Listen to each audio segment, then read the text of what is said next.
Hello दोस्तों, स्वागत है आपका मेरे चैनल रसोई निर्मला की। तो हाल ही में मैं नेपाल गई थी, यानी मेरी मम्मी के घर। वहाँ पर एक्चुअली दशहरा बहुत ही धूमधाम से दशहरा तो हमने धूमधाम से मनाई। दशमी के दिन बड़ोदरा टीका और जमारा लगाकर आशीर्वाद लिया। उसके बाद हमने शुरू की मम्मी के 84 दान का। मेरी मम्मी का अभी 84 वर्ष रनिंग है, इसीलिए यह पूजा की है। 84 कलश भी सजाए गए और इस तरह से छोटे मोटे सभी कलश सजाए गए। ये जो पत्तल है, यानी नेपाल में इसको टप्परी कहा जाता है। ये टप्परी हमने पत्तों से अपने हाथों से तैयार किया था। ये सब टप्परी और दोना ये सब घरों में तैयार किया गया था। देखिए, अब ये तो अभी अधूरा है। अभी इसमें एक बीचों बीच बड़ा सा कलश का स्थापना किया जाता है। ये बड़ा कलश तो दान दिया जाता है। देखिए, ये समय चारों किनारे समय लगाया गया। ये मेन बत्ती है, ये 2 दिन तक चलना था, इसलिए इसको ढक कर रखा था। देखिए, इस तरह से यहाँ पे कलश, फिर यहाँ पे ये भी दूसरा कलश है। और यहाँ पे कुछ भूमि के लिए यहाँ पे गणेश जी की स्थापना की गई, शिव जी की स्थापना की गई। पहले दिन रुद्री पाठ किया गया। फिर कोई भी पूजा करते हैं तो हिंदू धर्म में पितरों का पूजा करना ज़रूरी होता है। पितरों का भी पूजा किया गया। इस तरह से मेरे बड़े भाई और भाभी ने उपवास रखा था। उपवास तो हम मेरे दोनों भाइयों भाभीयों ने रखा था। बड़े भाई और बड़ी भाभी होने के कारण उन्होंने वो मेन पूजा में बैठे थे और इस तरह से मंडप का परिक्रमा किया गया। देखिए, तो यहाँ पर रुद्री पाठ किया गया, गणपति की पूजा की गई, शिव जी की पूजा की गई, सत्यनारायण की पूजा की गई। बाकी तो बहुत सारे पूजा किए गए। इस तरह से आंगन में बड़ा सा मंडप था। यहाँ पर हमने 5 ब्राह्मणों को निमंत्रण दिया था। इसमें 5 ब्राह्मणों द्वारा पूजा की जाती है। अलग अलग स्थान पर वो अपने अपने कार्य निपटा रहे थे। और इस तरह से पूजा में दूसरे लोग भी लगते हैं। यहाँ पर क्या कहाँ रखना है, कौन सा सामान रखना है, किस तरह रखना है। अब दूसरी तरफ होम भी शुरू हो गया था। होम करने के लिए यहाँ पर मेरे बड़े भैया और भाभी पूजा कर रहे थे, तो छोटे भैया और भाभी होम कर रहे थे। यहाँ पे 2 ब्राह्मण और मेरे छोटे भाई भाभी होम कर रहे थे। पहला दिन का पूजा होम करने के बाद में आरती द्वारा हमने समापन किया। उस दिन ये हमारी आरती चली लंबी सी। यहाँ पर हम ही सब भी खड़े थे, पर वीडियो में सभी दिख नहीं रहे हैं। पीछे सभी लोग ताली बजाकर पूरी तरह से श्रद्धा के साथ में पूरा आरती कर रहे थे। देखिए, फिर सभी ने आरती लेने के बाद में फिर इस दिन का काम समापन हुआ। अब दूसरे दिन काम शुरू किया गया। दूसरे दिन के लिए भी पहले मेरे छोटे भाई और भाभी होम में बैठे, फिर इस तरह फिर इधर भी होम होता गया, उधर पूजा होता गया।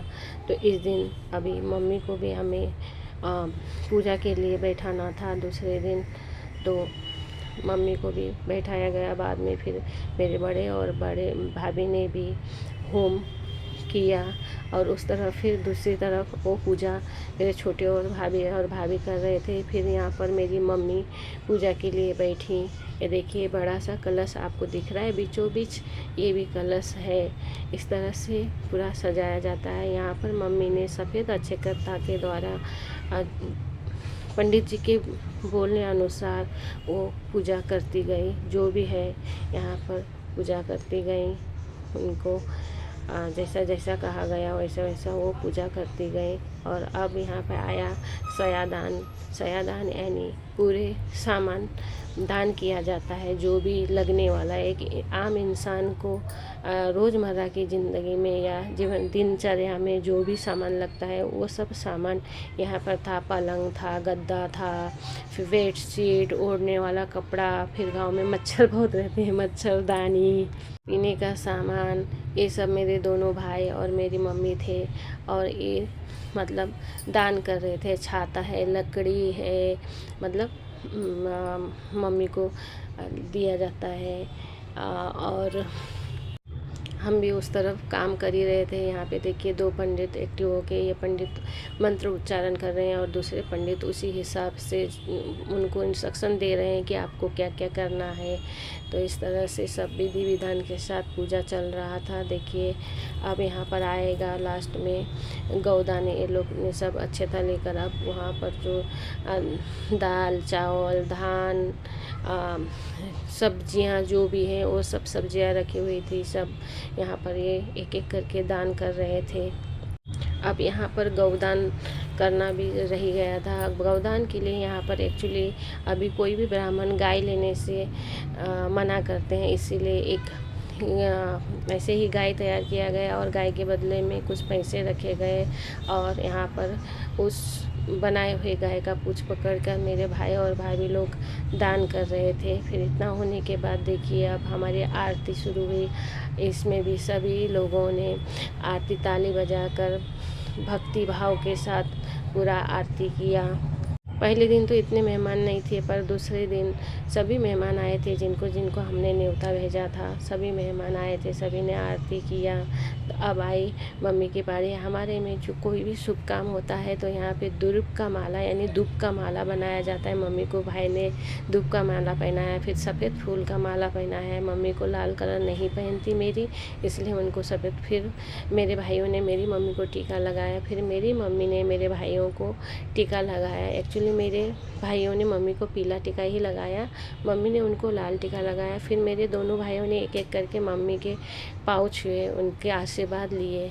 अब आई पारी मम्मी को पीठ में लेकर घुमाने की।